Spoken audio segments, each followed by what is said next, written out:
brilliant and improbable comeback by the Indiana Pacers. Down by as many as 18 in the second half. They steal game one on the road. Iverson turns the corner, and he's already going down. Reggie Miller's got both hands back. He's playing as great a defense as you possibly can. Reggie knows he doesn't have to dive for that ball. The clock expires. Certainly contact there, but Miller played him well. I think that's the right no call. Contact. If there's any contact, it's an offensive foul. Reggie Miller's backing up there with his hands back. And the Sixers continue to be haunted by the Pacers in the postseason. A big upset here in game one of, remember, just a best-of-5 playoff series. Reggie Miller with the big three to win it, and he's standing by. But it'll do for now. And more of his record 4th Defensive Player of the Year award. Kevin Garnett a distant second. The league's leading rebounder was 5th in blocks with 2.71 a game, but he's had 4 or more rejections 9 times since the deal went down. 15-point lead in the second half in game 1 against the Pacers. We'll hear what they're thinking as they prepare for game 2 tomorrow. Panic is setting in, but there's definitely some uneasiness in Sixers camp after Saturday's loss to Indiana. Let's face it, you never want to lose game 1 of a 5-game series. Factor in a blown 18-point lead at halftime and an opponent who's knocked Philly out of the playoffs the last 2 years. You can understand why the favorites might be gripping a bit over game 2 tomorrow. You up 16 points at halftime. You know, you're supposed to keep that lead, and we didn't keep it. So, you know, and I felt like our asses got tight. That's all. You know, I didn't mean any disrespect, you know, to myself, my teammates, the coaching staff, or anything. I just, you know, that's how I felt right then, and that's how it felt to me. You know, we had a game right here at home, and we let it slip away. And the key comes in, and Iverson begrudgingly goes to the bench. But he has to accept this. He's in foul trouble. This is about the team winning, not about his individual performance. Wait. But if you can't be happy in this situation where everybody else in the squad is playing great, you got a comfortable lead against a respected opponent, what is going on here? Well, I think, though, Iverson more upset with the official's call than he was, although he clearly tripped him. Upset with picking up his 4th foul. Appeared to be upset with having to come out of the game. He asked Larry Brown not to take him out.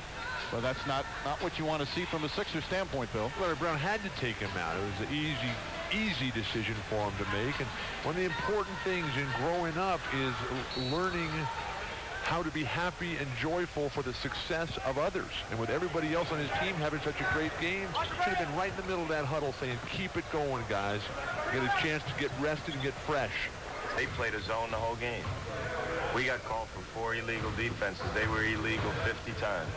And I watched the film. There wasn't one warning. You know, they just played a 2-3 zone or a 1-2-2 zone. And no matter how many times you remarked to the referee, they always had a better answer than yours. And if you take away the technicals, we win the game. Philly averaged more points against the Pacers than it did against any other team during the regular season, but Indy's defense held the Sixers to well below their average in game 1.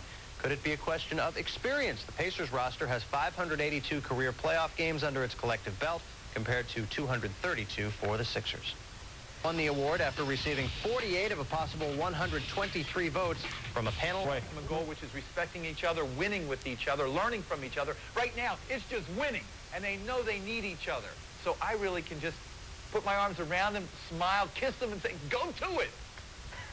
And cheer. The Pacers seem to be a bit of a thorn in Philly's side. India sent your guys home twice in a row from the postseason. Would advancing past this series have any special meaning for you or your team?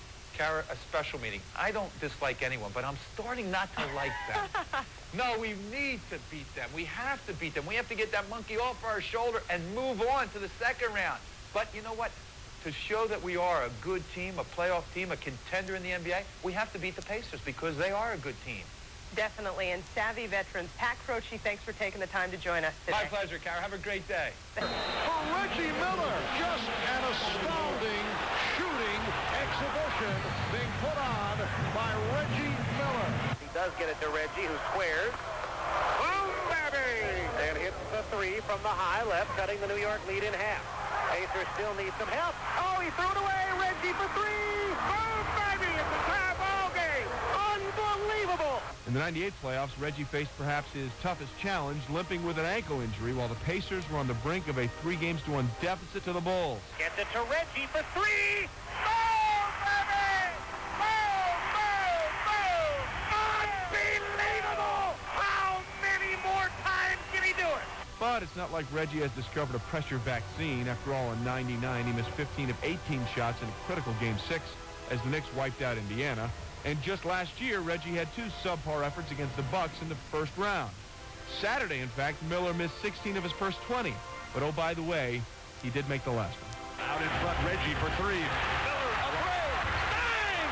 Miller gives the Pacers the lead with 2.9 remaining. Oh, I knew it was coming. You guys knew it was coming. The crowd knew it was coming. People at home knew it was coming. For the Sixers, it is desperation time after losing Game 1 here on Saturday.